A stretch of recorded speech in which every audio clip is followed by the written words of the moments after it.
Boa noite, amigos da RedeBrasil.net, a sua web rádio anticomunista, 3 anos no ar. Temos aqui a satisfação de estar com o General Mourão, aqui em Curitiba, para uma palestra importante que assistiremos hoje, né?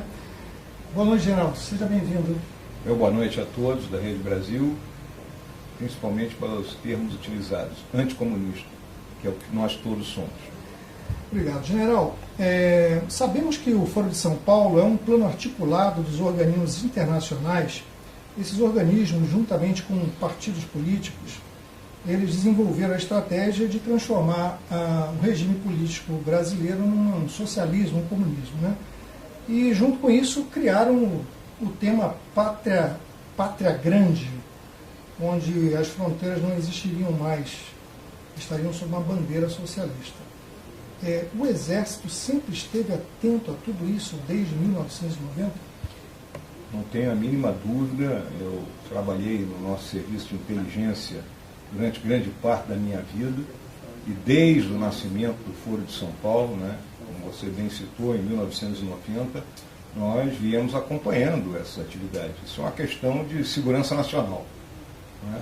Uma organização multinacional dessa natureza, nascida, né, após a queda do Muro de Berlim, sob a égide ali da perda do ouro de Moscou, vamos dizer assim, e o então ditador cubano Fidel Castro, preocupado em garantir seus apoios, ele buscou reunir a esquerda, né, que aliás eu não gosto mais desse termo, né, buscou reunir esse agrupamento de rastaqueras e antiquados que nós ainda temos na América Latina, dentro dessa organização.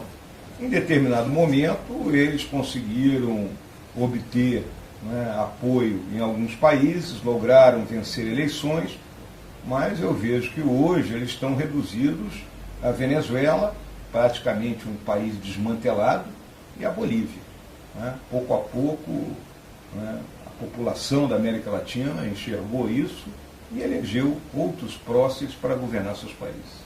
Você está na RedeBrasil.net. Sabemos que a democracia brasileira foi assoreada pela má política, pela corrupção, pelas organizações criminosas que beneficiaram pessoas e empresas, tudo com a intenção de se manter no poder, né?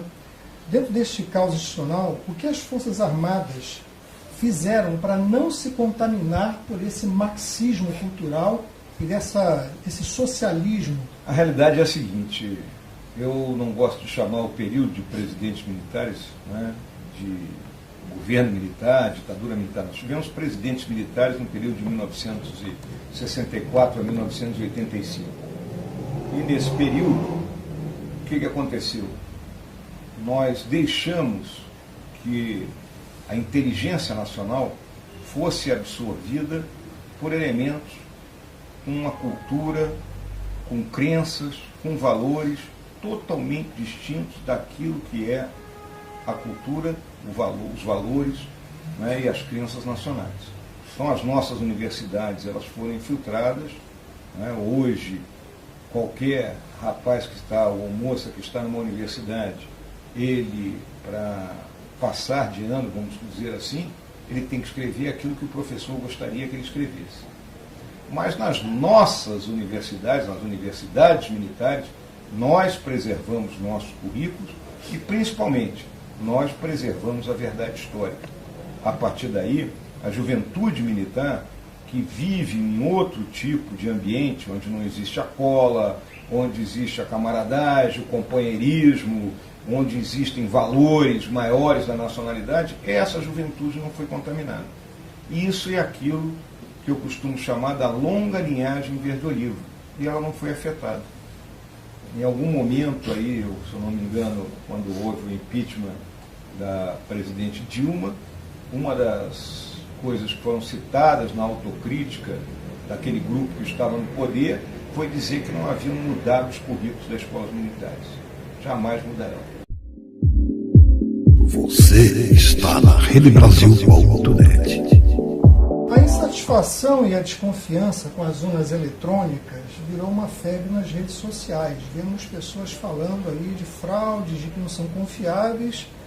Isso vem até, de modo até vexatório, a gente ouviu o TSE de que as urnas são mais confiáveis que os computadores da NASA, né?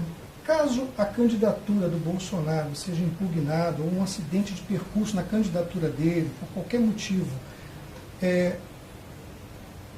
o que poderá ser feito do povo brasileiro, já que ele comunga de um voto de protesto contra todas essas esquerdas e comunismo, né?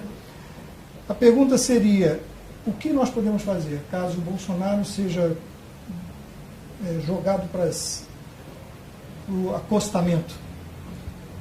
O deputado Jair Bolsonaro ele vem enfrentando alguns processos, né? Até eu li hoje um site desses aí, né?